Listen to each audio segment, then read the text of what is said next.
Okay, so ito ang Benelli Moto B Evo 200cc.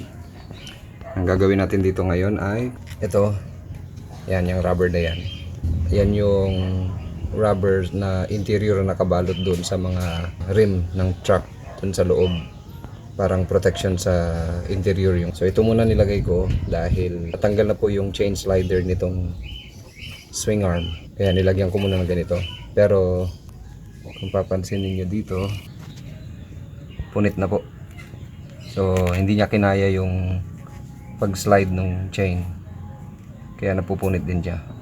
Itong rubber na ito is known to be matibay. Hanggat mari sana kakayanin niya yung chain. Pero ewan ko kung bakit sa pagkakataong ito hindi niya kinaya. So ngayon, ito yung chain slider. So in order ko to online, ilalagay ko na lang yung link sa ibaba. So ang gagawin natin ay babaklasin lahat ito. Yung swing arm. So tanggal yung gulong, tanggal yon, tanggal ito, tanggal yan, tsaka ito. Tanggalin natin yan. Okay.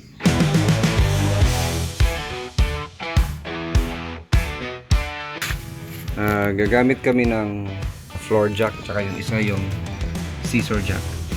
Ang dahilan kung bakit dalawa ang gagamitin nating jack ay para maging balanse yung tuntungan ng motor. Tsaka pangalawa po kasi itong mga motor na to wala talaga silang center stand. Although may nakaabang dito, discretion na ng owner kung gusto niya magpagawa ng center stand. Pero challenging din na mag-design ng center stand dito kasi meron ito yung catalyst ng tambutso. So nakaharang kasi yan. Yan kasi nagpapatahimik sa exhaust pipe. Okay na.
Okay na.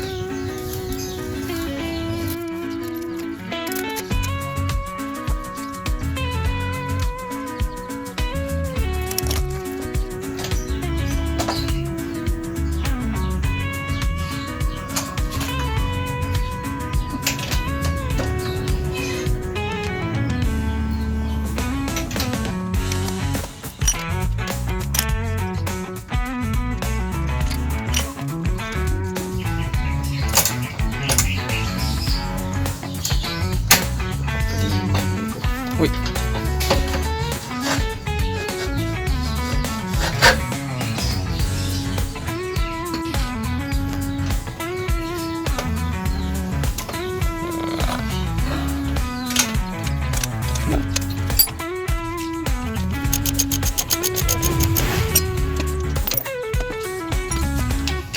Magano? Magpapalit na.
Okay, so ito yung part ng paglalagay ng chain slider. As you can see guys, napunit yung rubber.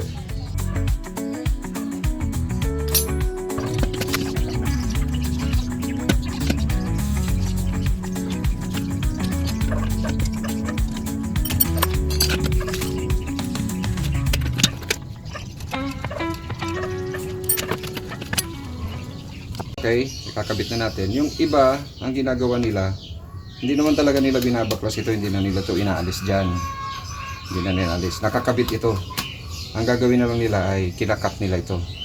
So, pinuputol nila dito para i-slide na lang nilang pagganon. Pero ako, mas gusto kong trabahuhin na baklasin lahat ito. Kasi ayaw kong putulin ito. Gusto ko buo pa rin ito kaya binaklas ko. Okay lang sa akin na trabahuhin ko lahat yan na baklasin para lang mailagay ito.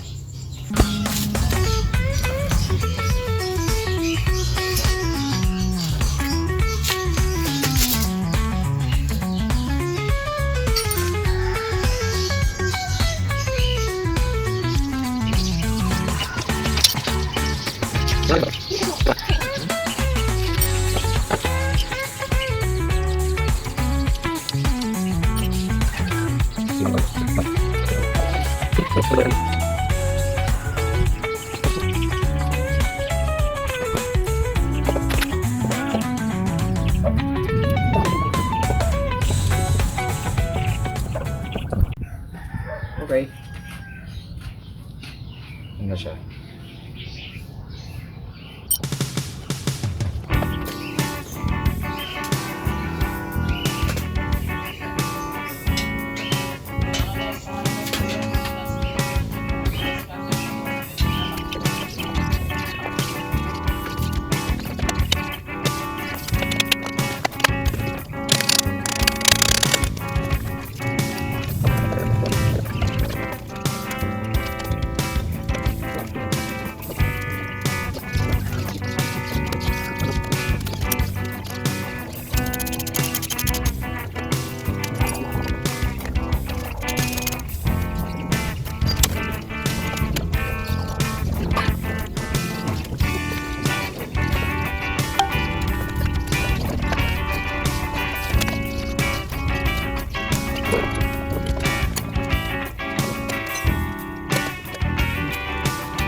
Ayan.